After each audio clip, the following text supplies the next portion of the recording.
What's good, YouTube? Back. I just wanted to cover a couple games from this morning. These were really big games. So we got the return of Anthony Davis, first game in a Dallas uniform at home. And I do want to cover the Lakers' just shocking win.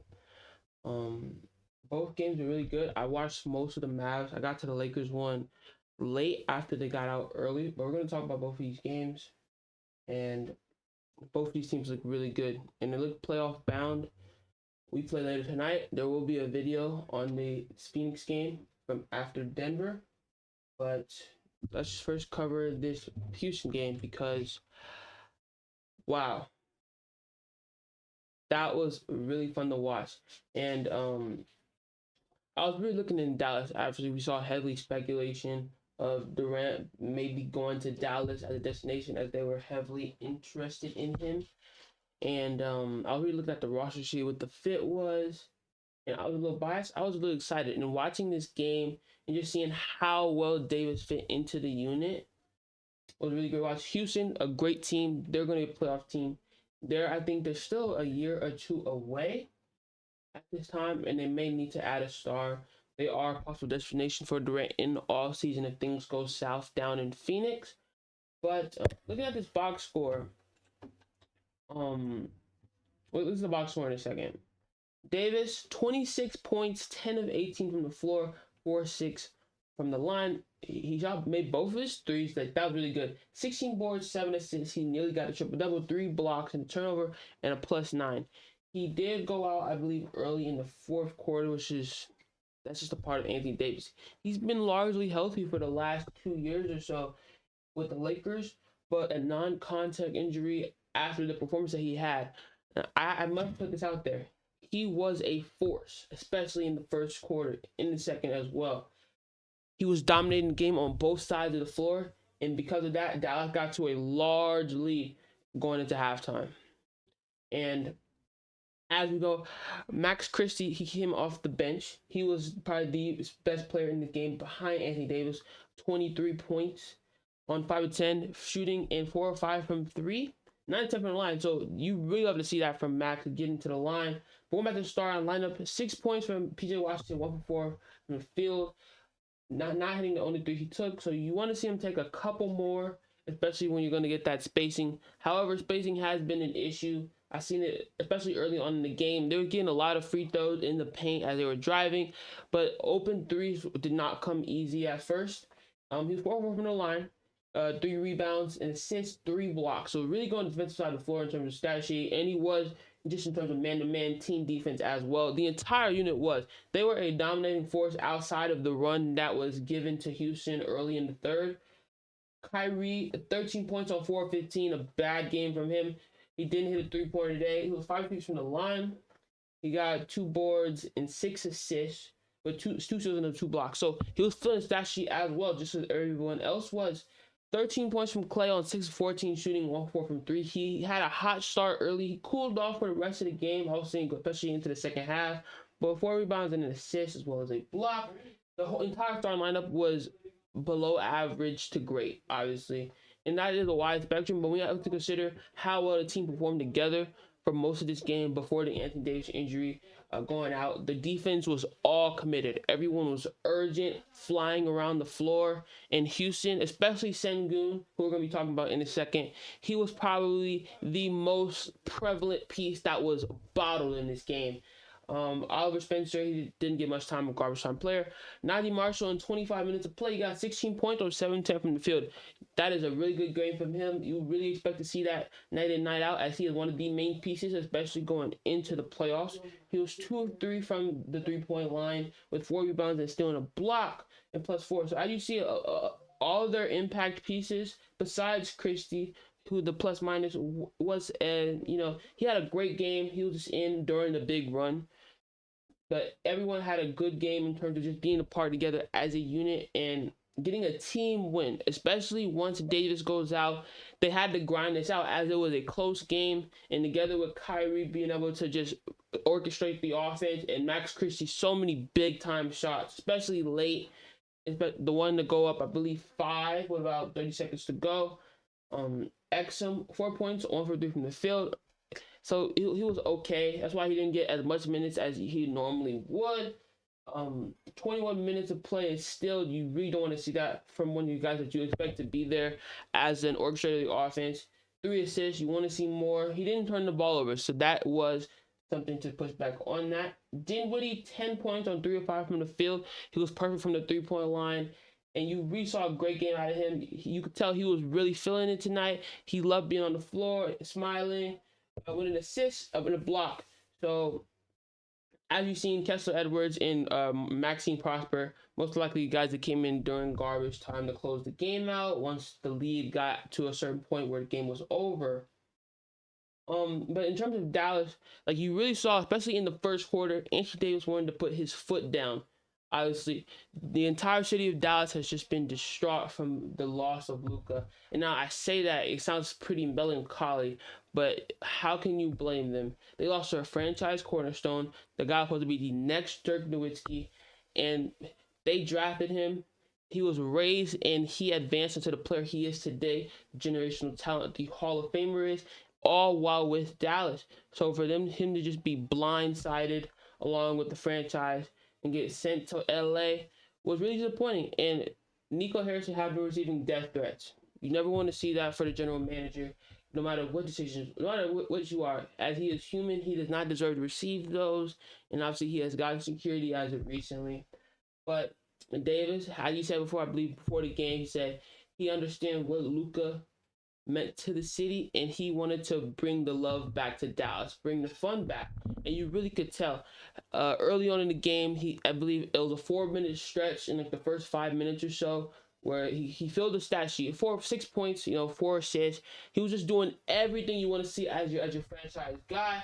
And because of that, they got to a big lead early, going up 13 after 1 and 17 after 2. So the entire first half was near perfect, besides a couple minutes where there was just bad offense.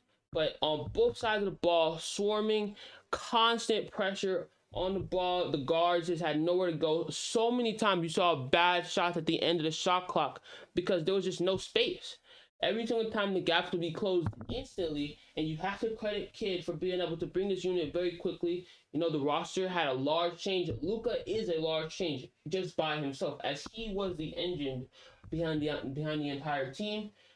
But because of that, so much energy was relayed in the first half, and they go up big. And before we go into the second half, I do want to get to Houston a bit. Tari Eason, 8 points in 30 minutes of play. It was a bad game for him. Like, he's the young guy that they have so much belief in, and why he was not involved in many trade talks. 3-9 from the field, 0-2 from 3. He's broke from the line, 6 boards, an assist, and a steal on 3 fouls. So you do want to see a little bit better efficiency. And there were times he took some bad shots, but you also want to see him get to the line a little bit more. So obviously, because of those his skill set, you want to see him drive. Amen Thompson, 37 minutes, 20 points on 9-14 from the field. A great game. He was the best player, in my opinion, tonight behind Şengün. And he was 2-4 from 3, 7 rebounds, 5 assists, 3 blocks, 4 turnovers. So you want to see him cut down to those a little bit, but just so much energy. You love to watch him play. He's one of the most exciting players in the league for me. And he is going to be the cornerstone that I believe is going to propel Houston into that next tier very soon. Dillon Brooks, 9 points and 3-9 from the field. A below average, mediocre game from him. 2 of 5 from 3, 1 of 2 from the line, with 3 boards, 3 assists, and a block. So obviously he was good on the defensive side of the floor, in my opinion. He was just not hitting his shots. He took a couple of bad fadeaways, but he does that quite a lot as I watch him play. Şengün, 30 points on 11-19 from the field and 7-10 from the line. So Şengün, he turned it on in the second half, adjusting his game, because obviously early on he tried to back into Davis, body up, but it was not working at all. Constantly getting shots swatted and having to push the ball out to guards, and he could not get anything in the paint. So early on in the second half, you could see that immediate change and impact it had, as he was able to take some mid-ranges to give defense some space, make them come to guard him, which allowed to create space for the entire team. And especially once AD goes out, he really turns it on. He gets to the line, and he was the big reason for their run. Jalen Green, 24 points on an inefficient night, 10 to 21 from the field, 3-7 from 3, 1-2 from the line. It was a good game from him, even though you wanted him to shoot a little bit better. On 6 assists, a steal, and 3 rebounds. So the entire starting lineup for Houston in the second half was really good. They closed the gap. I believe it was a 19-2 run or so. And they did not get that much production from the bench. That was probably the deciding factor in the loss. Although you don't want to see a terrible first half from a top 3 seed, getting that production may have changed the game and the result. Cam Whitmore, terrible game. As somebody that's not going to provide much in the playmaking department, you cannot have 1 for 8, or because in the playoffs, that type of production from that type of player will be played off the floor. 4 rebounds and assists. He didn't turn the ball over. He's 5-5 from the line, so that was where most of his points came from. But you have to see better production and more efficiency, and that's something that Cam Whitmore needs to adjust in his game very soon, as I believe he's in his 3rd year this year. And you want to see him get better at playmaking, get his teammates involved, and get those assist numbers up. The assist isn't the end-all, be-all, but you want to see a shoot-first player being able to pass for a better shot. Jayshawn Tate, he didn't get much time, or Holiday or Shepard. Steven Adams, he got 22 minutes of play. This was the guy that Davis stopped the most. 1 for 9 from the field, 12 rebounds, 1 assist, 2 points. You can't see that from backup, especially Steven Adams' caliber. He has too much size, and obviously Anthony Davis is a generational defender, and you can understand that coming. But still, you wanted to see him at least get better in terms of lob threats, but the defense was so swarming tonight, there may have just not been anything that he could do in terms of production. But going into the second half, like I said, that run early on, it just felt like a lack of urgency, lack of energy. Coming off of such a strong first half, you expected to see a little bit of a slid in production, but it was just like this. In a matter of 3 or 4 minutes, the game was essentially tied, and the entire lead that was built up in the first half by Dallas was just erased. If we go into like the play-by-play for a second and go into the third quarter, as you can see, turnovers and then Amen Thompson 3-point shot. Obviously, Christie was the big reason why the lead stayed as long as it was in this third quarter.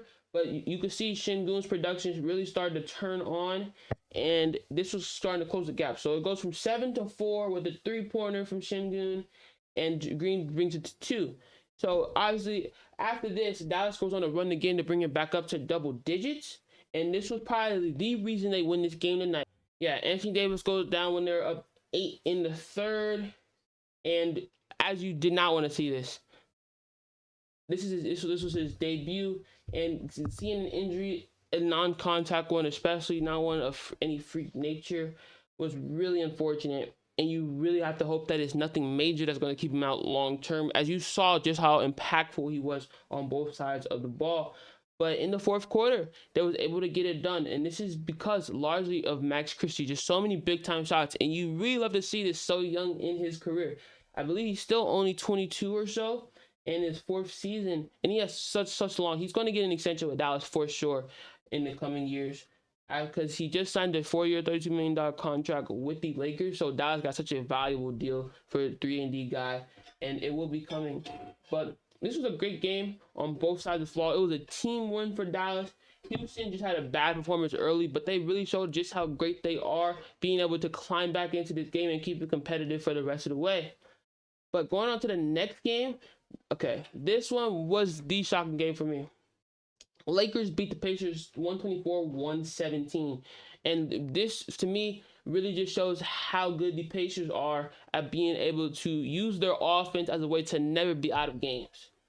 Because as you see in the first quarter, the Lakers go up by 22 points and double up the Pacers score. And without Luka and LeBron James. And this just shows how good that the roster Pelinka and company have built, and the value that these guys are putting out on the floor as of now, because they could not miss. Reeves got it started early. Going into the box score, starting with the Lakers, Austin Reeves' career high, 45 points on 14-26 from the field, and perfect at the line, as well as 4-19 from 3. 7 assists, 7 rebounds, 3 steals, and 4 turnovers. But with the production that he was the engine, he proved to get this win done, and it got started early, as the Lakers could not miss. Everybody on the team was just firing on all cylinders. We have Dorian Finney-Smith, 3 of 8 from the field. So you want to see a little bit better. 1 of 5 from 3. He could not find a 3-point shot, but 7 points. Rui, 24 points on 8 of 13 from the field. 2 of 3 from the 3. 6 of 6 from the line. Jackson Hayes, 9.44 from the field. But more so, Jackson Hayes was really good in this game. I have to give credit where credit is due. 12 rebounds, 2 blocks, 2 assists. He was such a good lob threat for Reeves and company, and so many times just being able to extend leads in the timeouts. As his at home, his moments of the game, obviously he's a really exciting player. He really loves being on the court. Every single time a big lob and a big dunk happened during the game, the crowd erupted, and it largely went into a timeout. Markieff Morris didn't find time on the court today. 3 points. He did hit a 3. Jared Vanderbilt, 4 points, 20 minutes. He didn't have a great offensive game, but you do not expect that out of Vando. You expect him to be committed on the defensive floor at all times, which he was. But this Pacers team is just really offensive, really impressive at what they do. And this is how they're going to win games. They're going to win games by scoring a lot of points. They did not get it done tonight against a very short-handed Lakers team, but being able to climb back from how far down they were was really impressive. Trey Jemison, 12 minutes, 8 points. He played mostly in the fourth quarter. Shake Milton, 2 points on 1-4 from the field in 15 minutes of play. You just do not want to see that from Milton, as he's been such a good player on multiple teams over the last 3 years. But many injuries have just really cut down on his career, and you really hope that he's able to bounce back and become a valuable piece. Jordan Goodwin, he was surprising, 25 points. Now, I know Goodwin very well from his time in 2023 with the Suns, and that was really impressive, and last year as well, because as a backup guard, he was able to be a decent 3-and-D player, and obviously he's not going to be great in terms of depth. When he's the backup, he is the guy that has to come in. But if someone's going to be near the end of the bench, being able to provide situational minutes and can put some scoring on the stat sheet, he's going to be valuable for most of the rest of the season. But getting to the playoff rotation will be difficult. Christian Wood and Koloko were DNPs. But just going into how this game played out, the Lakers for most of the second quarter was big. Obviously, Indiana wins the quarter by 6. And wins the rest of the quarters, actually. But this was a game of runs, because Indiana, going this early in the third quarter, they get the game down to single digits, and I believe 6 points before the Lakers go out on another run. But this team is very well coached defensively. JJ Redick is just showing how much better he is at being able to control runs.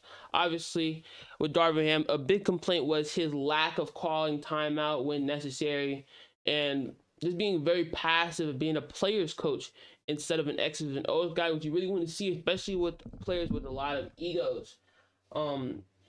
So seeing this game was like the most impressive game of the week for me. They've been blowing out teams left and right. Boston, Clippers, Warriors, taking names and just showing they are a near championship contender. I don't have them there yet, because I do want to see where they play against top competition in the Western Conference. But once I'm able to see that, the Lakers seem very good. They're one of the best teams in the league right now, easily. And once LeBron and Luka come back on Monday, we're going to see what they look at for potential. Oh, as well as Mark Williams, who they acquired in the trade. But because, this game had much less to cover. Halliburton, 19 points on 7 of 15 from the field, 4 of 9 from 3, 1 of 1 from the line, 2 rebounds, 9 assists, 2 steals. In 36 minutes of play, obviously, he's always going to be the engine. He's the main guard.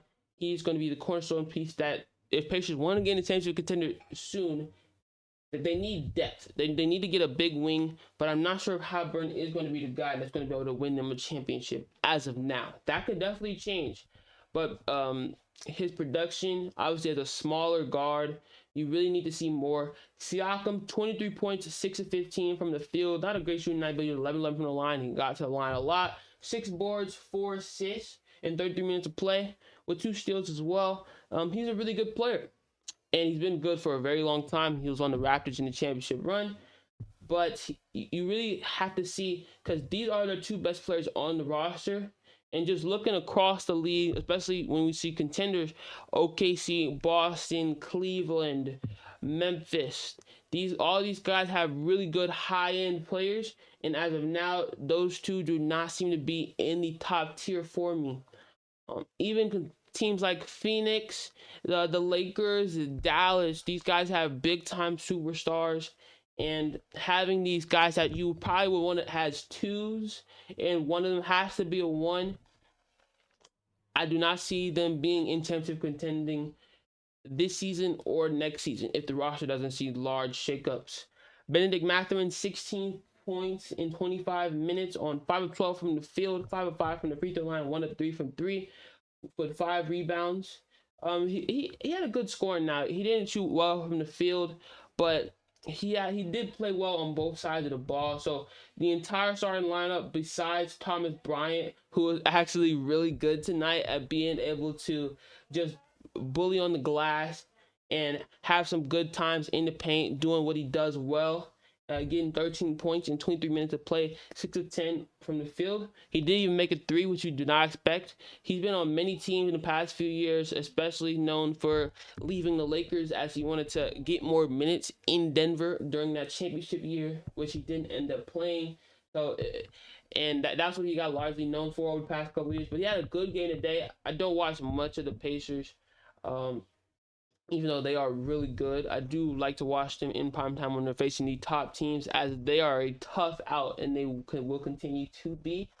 But this was a really good game. Obi Toppin, 14 points on 22 minutes of play, on 4 of 8 from shooting, 3 of 5 from the 3-point line.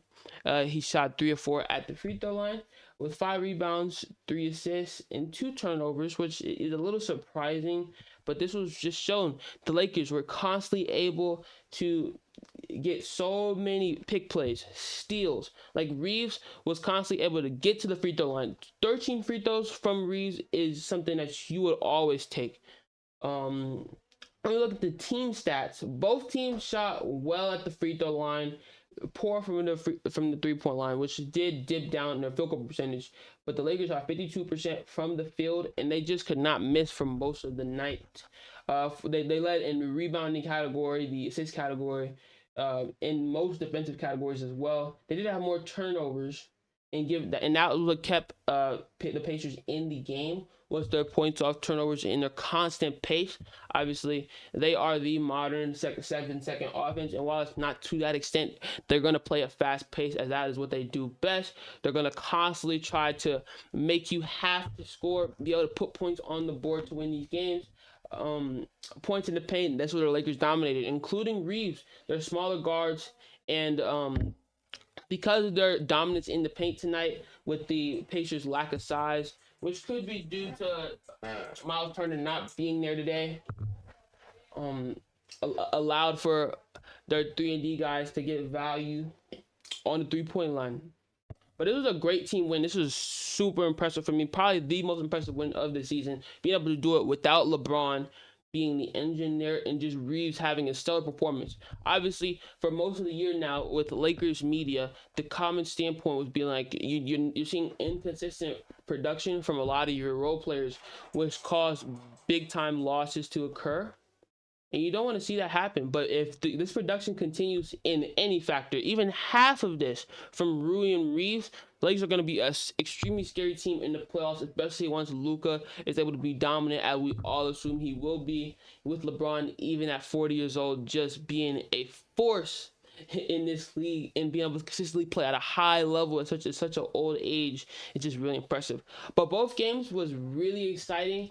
I plan to watch the Phoenix game at, I believe it's 6, and as it's recording, it is 5:30. So that game will be coming on fairly soon. I'm going to be posting post game, and either tonight or tomorrow morning, I will be uploading the Super Bowl preview, which comes on tomorrow afternoon. I'm super excited for that one. I'm personally rooting for the Eagles. That's just where I stand. I'm a Packers fan. But the game will be really exciting. I will see you guys very soon. These were pretty short previews and pretty short recaps. But thank you guys for watching. You guys have a blessed one. Peace out.